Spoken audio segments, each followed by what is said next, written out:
discredits. There's this weird thing going on where people want to say it's not your fault. And it isn't your fault. I mean, if you believe in determinism, if you believe in the impact of the people around you and the environment that you're in, which is most certainly real, the impact of your parents, the impact of modeling, you're modeling after other people's bad decision making, that's all real. That's 100% real.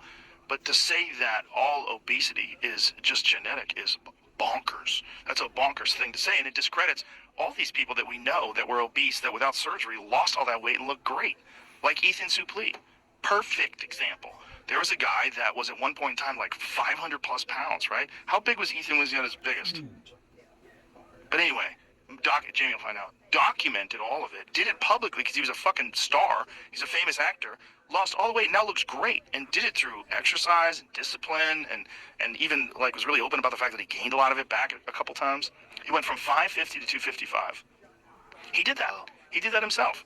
I mean, he did it, and he documented it, and he had to go through surgery to get the skin removed so that his he wasn't like a flying squirrel. But he did it. And to say that it's all genetic, like, no, he had the same genes. Like, this is the same guy. It's not. And it's also not inspiring. Yes. So like to say that, but that's the tension. If you say it's all genetic or it's significantly genetic, then you're encouraging people to be more accepting of the challenges of other people's lives. Like your life might be, everybody's walking a hard road is basically the philosophical thing.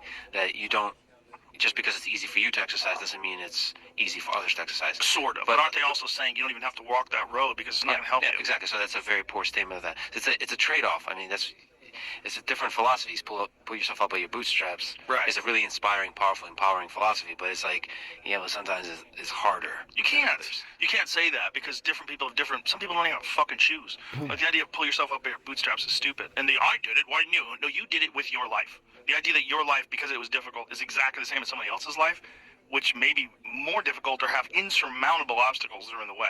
There's also like different temperaments, different mental fortitude that people are just, for whatever reason, from the womb have. Some people are just determined from the time they're really young, and some people are just not. Some people are discouraged easily, and some people are not, and I don't know why. Yeah. But to say that there's no way is crazy. To say there's no way is like, that's irresponsible. And it's